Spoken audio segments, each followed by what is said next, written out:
John Wayne's final night on Johnny Carson, the goodbye that silenced America. The studio lights glowed warmly as the audience applauded. Johnny Carson walked to center stage with a smile, but there was something different in his eyes. "Ladies and gentlemen," he said softly, "please welcome the Duke, John Wayne." The applause became thunderous. John Wayne stepped onto the stage, moving more slowly than he once had. His familiar cowboy smile was still there, but time had left its mark. The audience rose to its feet, giving him a standing ovation that seemed to last forever. Johnny shook Wayne's hand and gently helped him into his chair. "You look good, Duke," Johnny said. Wayne smiled.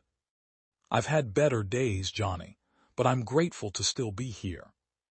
The audience laughed quietly, but many could already sense the emotion in the room.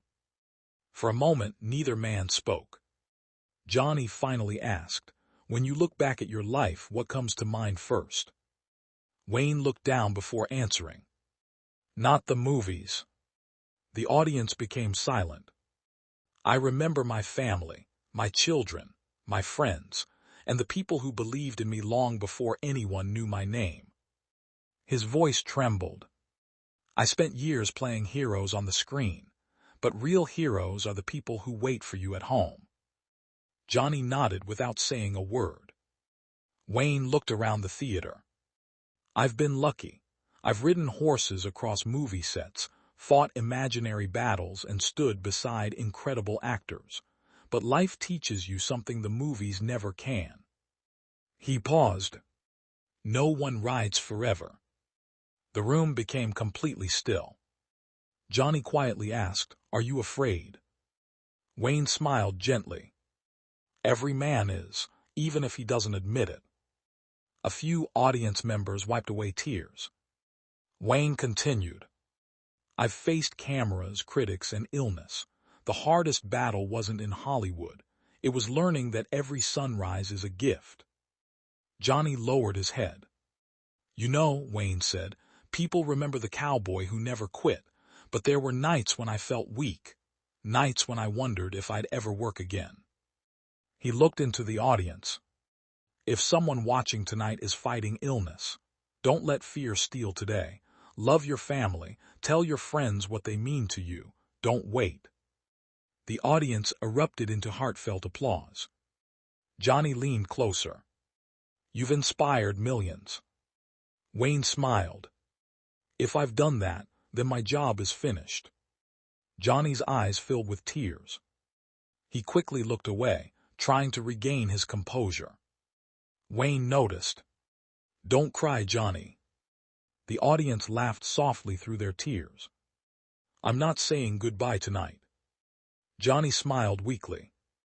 "What are you saying?" Wayne answered with quiet confidence. "I'm saying thank you." He turned toward the audience. "Thank you for inviting me into your homes all these years. Every ticket you bought, every letter you wrote, every smile you shared. You gave a kid from Iowa a life he could never have imagined." The applause seemed endless. Johnny stood. Without saying a word, he wrapped John Wayne in a long embrace. The audience rose once again. Many people were openly crying. For nearly a minute, there were no jokes. No music. Only applause.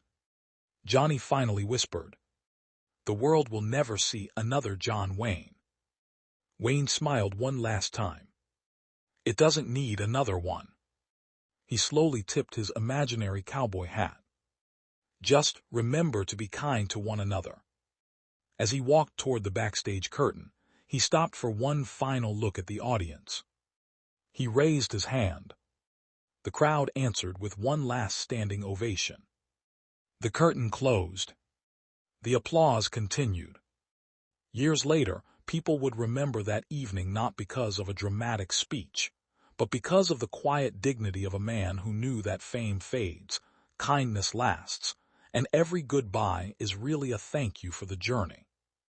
John Wayne's films would continue to entertain generations, but on that unforgettable night, America remembered something even greater than the cowboy.